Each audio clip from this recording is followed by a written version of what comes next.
All right, so today we have some weightlifting conditioning, similar to the gymnastics conditioning format on Tuesday.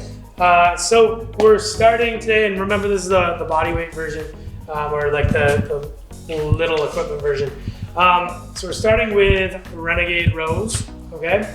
So we are going to post up in this plank, alternating. So Em's doing a really good job. You can't even see the instability in this movement. She's doing a really good job of keeping her shoulders and her hips square to the floor.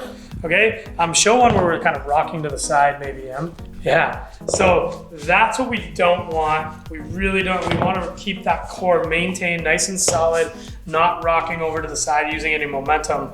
We want to keep this isolated in the upper back and the upper body.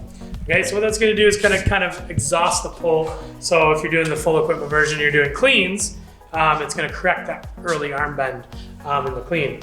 But if you're not doing cleans, we're going to exhaust this in a different way through the squat. Your arms should be tired after those. So when you go to pull this, we're really going to use the legs. So front loaded. We can do this in a hug, okay, and front loaded squats. We can also do it in a Zercher carry. So if Emma bends her elbows and just flip it to the side there, yeah. We can even hold it like this. That's a front loaded squat as well. If you can use your dumbbells to bring it up to your shoulders.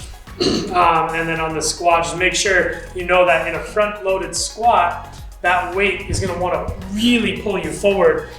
Just physics, this any load out in the front, the further out in the front it gets, the more it wants to pull you forward, the more you're gonna have to counter that with staying back in your heels and keeping that weight back, okay? And then the third movement for a minute, we're just gonna go plank knee to elbows. So this is actually a contrasting activation. So this is, so we want we want Em to go nice and slow with this one. We just wanna go one leg at a time. Yeah, squeeze and back. Squeeze there, that's really good, Em. So that hip flexion is going to contrast the hip extension if you're doing the clean. If you're doing the front loaded squats, it's that core compression that's really going to contrast that core extension on the front loaded squats, okay?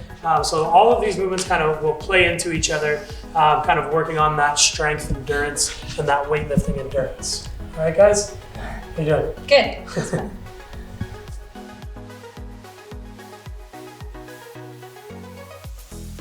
Okay, so today is METCON. We've got that 4-minute window again.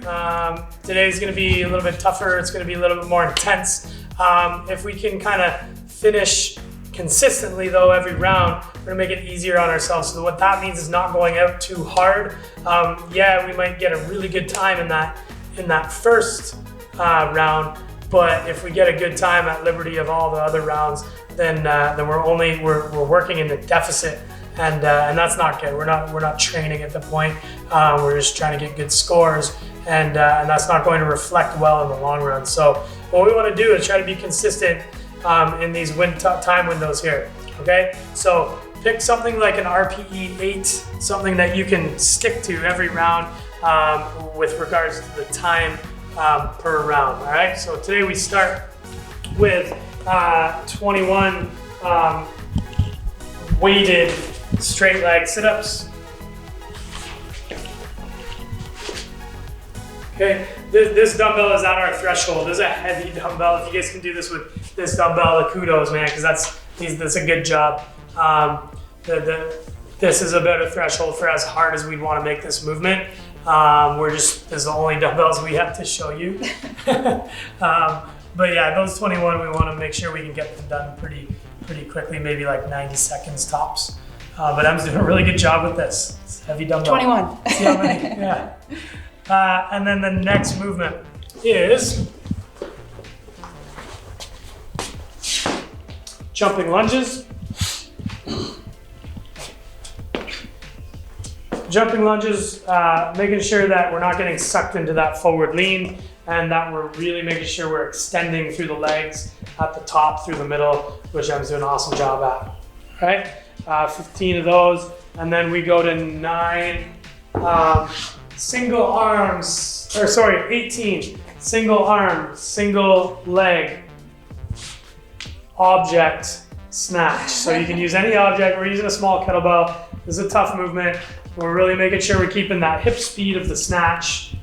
We're making sure that we're turning that thing over. If you do it with a kettlebell, note that a kettlebell snatch is a lot different than a dumbbell, and make sure that you're able to get that rotational force in the kettlebell. We're not gonna go over too much of that now.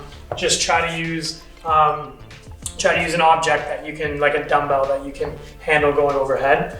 All right, I was doing a good job of loading her posterior chain and then driving from her hips. Again, keeping that kettlebell nice and close to her hips as she goes up overhead. All right, she finishes the rep very well. Cool, so have fun with this triplet, guys. EMOM 4, 5 rounds, have fun.